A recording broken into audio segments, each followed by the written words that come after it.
So magpapakain lang tayo ng mga kalapati. Kasama nga natin si Boss Tunying.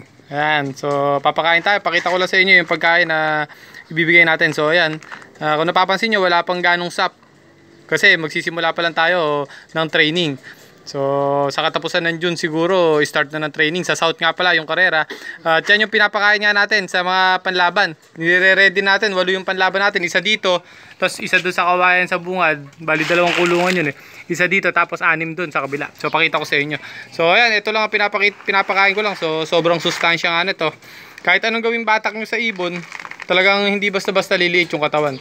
So pakakainin natin konti lang. Kung napapansin nyo, napakaraming kalapati rito nakakulong.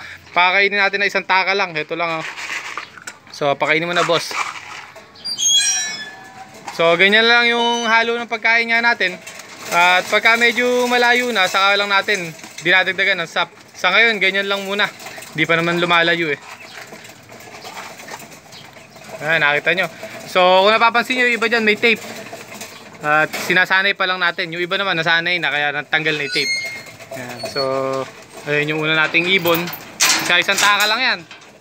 So doon naman tayo sa nasa kawayan. Sige, boss.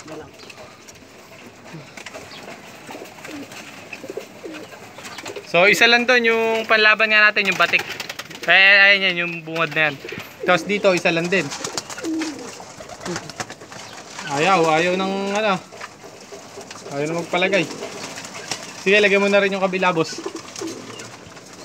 So sana madali na namin ni Boss Tonyo, ni Boss Tunying, yung pagayak sa kalapate.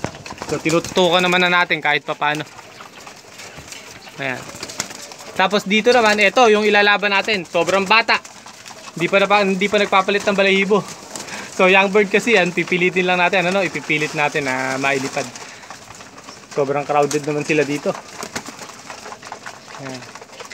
Tapos ito yung 6. Ito magaganda na yung